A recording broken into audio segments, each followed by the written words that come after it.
Bom dia, eu sou o Rabino Shimon Brandt e hoje nós vamos falar sobre um aspecto fundamental do judaísmo, que é o cumprir a prática dos preceitos bíblicos da Torá.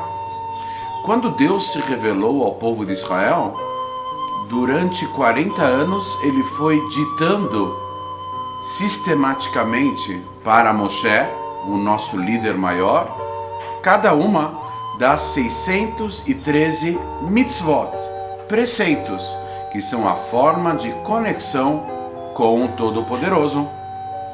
A palavra mitzvah em hebraico vem de tzavta vechibura, que significa ligação, elo, conexão. Muitas pessoas traduzem erroneamente como boa ação. Também é uma boa ação, mas nem todas as mitzvot são compreensíveis. Nós temos vários tipos de preceitos bíblicos e várias classificações. Há aqueles que são entre o indivíduo e Deus. Há outros que são entre o indivíduo e o seu próximo, entre os próprios seres humanos. Há aqueles que são perfeitamente compreensíveis e há aqueles que se revelam totalmente acima da nossa razão. Deus, quando se revelou para o povo de Israel, ele deu sequência à sua ideia maior da criação do mundo. Quando Deus criou o universo, ele o fez para atender à sua característica principal, que é da bondade absoluta.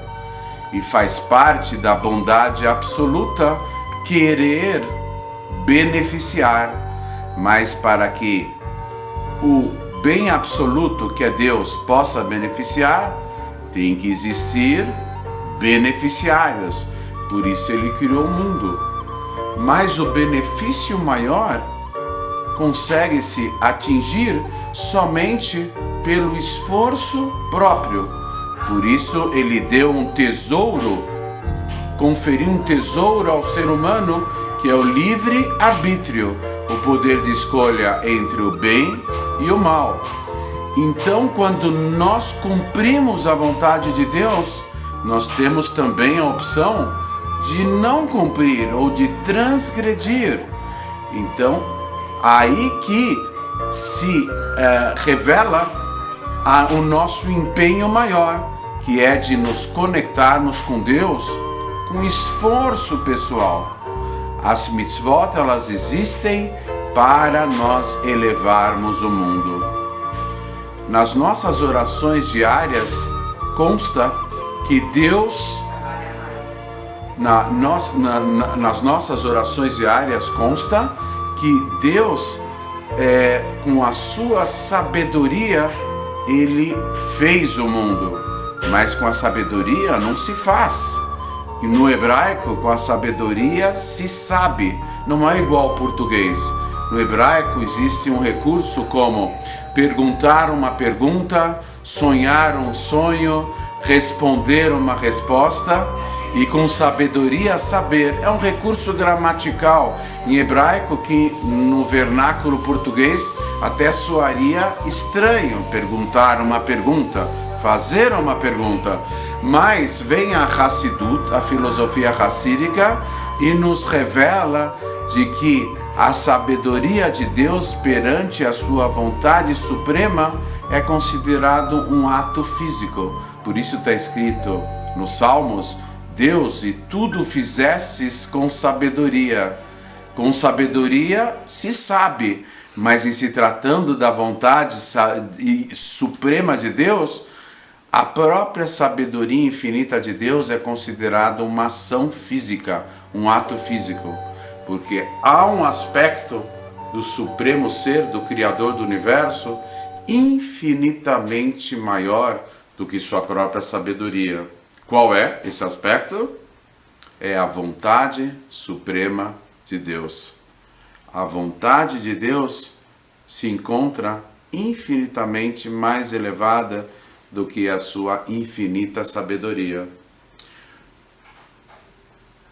Uma alma entra no corpo porque ela vem buscar algo que ela, no mundo espiritual, não tem, não possui, que é a possibilidade de fazer a vontade de Deus. Esse elo e essa conexão, que se traduz na palavra mitzvah, preceito, só existe nesse mundo. Deus só deu mandamentos, só conferiu leis e regras de conduta e procedimentos somente para o ser humano, enquanto alma dentro do corpo. Quem cumpre a vontade de Deus? Somente a alma? Não. Somente o corpo? Também não. O corpo sem alma não tem vida. A alma precisa entrar no corpo para poder fazer a vontade de Deus. E o mundo físico e material, ele é considerado o mais inferior de todos os mundos no encadeamento infinito de mundos espirituais, onde vão surgindo gradativamente os parâmetros espaço e tempo. Então não há mundo abaixo do mundo físico material, que é o mundo onde Deus se encontra oculto. Não podemos ver reveladamente Deus, mas justamente para preservar o aspecto do livre-arbítrio, do poder de escolha entre o bem e o mal. E aí a pessoa poder escolher, optar pelo bem, e pela regra, e pela lei, e pelo procedimento que foi revelado por Deus. Por isso, esse mundo está ligado com as mitzvot, e o mundo espiritual com o estudo da Torá. As almas, quando no desvencilhar do corpo, com o falecimento da pessoa, as almas vão para o mundo da verdade, para o plano espiritual. Lá em cima elas só estudam a Torá, mas a prática das mitzvot, a prática dos preceitos bíblicos, só pode ser realizada, efetivada nesse mundo, no mundo físico e material. Por isso nós somos chamados de vivos, e os falecidos são chamados de mortos. Deveria ser o contrário. Eles estão mais próximos de Deus, aparentemente. Eles estão no meio espiritual, no mundo espiritual, mas eles não têm mais mitzvot. Mitzvot somente foram entregues por Deus no mundo físico. Então, o plano físico, o plano terreno, é o mais inferior de todos os planos, mas ao mesmo tempo funciona como o chão dos infinitos mundos espirituais. O prédio mais alto do mundo, lá em Dubai, aquela torre enorme, ela tem uma altura de centenas de metros, muito alta. Mas o aspecto que preserva o prédio inteiro são as estacas aprofundadas no chão. O chão, que deve se resumir a alguns quarteirões, é o chão que dá sustentação arquitetônica e de engenharia e física para que aquela torre exista. E isso só é possível com as estacas bem fincadas. O mundo físico e material é considerado, entre aspas, o chão, dos infinitos mundos espirituais. As estacas que preservam o encadeamento dos mundos são exatamente as mitzvot, os preceitos bíblicos, as formas de conexão com Deus que se fazem especialmente nesse mundo, no mundo físico e material. E é por isso que a alma, ela adentra o corpo em seu nascimento. Por que a alma se sujeita a entrar no corpo? Um ser tão limitado, o corpo físico tem suas limitações físicas. Ele não pode estar em dois lugares ao mesmo tempo, ele tem que comer, beber, ele é mortal, perecível, ele é limitado, tem que comer, tem que ter suas necessidades fisiológicas. Então a alma, que é um ser infinito, se sujeita a entrar no corpo, porque ela vem buscar dentro do corpo a conexão com Deus, a conexão maior que se faz por meio dos preceitos das mitzvot da Torá. Por isso, as almas, quando se encontram no paraíso espiritual, ficam estudando Torá o tempo todo, mas vai chegar um momento, e é um princípio básico da fé judaica, que o líder máximo da nossa geração, o Rebbe de Lubavitch, procurou nos conscientizar que é uma realidade a se revelar a qualquer momento, a tão esperada redenção com a vinda do Messias, onde subsequentemente haverá a ressurreição dos mortos. E a pergunta é: por que as almas lá no paraíso, inclusive a alma do próprio Moshe Rabbeinu, que estão se elevando há milhares de anos, por que elas vão ter que ressuscitar? Por que elas vão precisar de novo entrar no corpo? Justamente porque elas cumpriram a vontade de Deus dentro do corpo. Houve uma parceria, corpo e alma e corpo.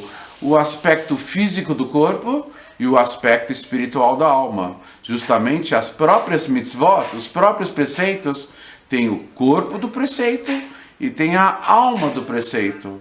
O preceito de colocar tefilim, ou o preceito de ajudar ao próximo, ao corpo do preceito, que é a ação prática, e a alma do preceito, que são os efeitos espirituais e as intenções da pessoa que está a praticando, que é a espiritualidade de cada uma das mitzvot. Futuramente haverá ressurreição, porque haverá uma recompensa maior. E já que corpo e alma se uniram para fazerem a vontade de Deus, na hora de receberem a recompensa maior, mais uma vez a alma vai ter que se unir ao corpo. E isso é o conceito da ressurreição, quando os nossos entes queridos voltarão dentro dos mesmos corpos para poderem receber a recompensa maior pela prática dos preceitos bíblicos e por terem feito todas as conexões da vontade suprema de Deus se revelando nesse mundo limitado, nesse mundo físico e material.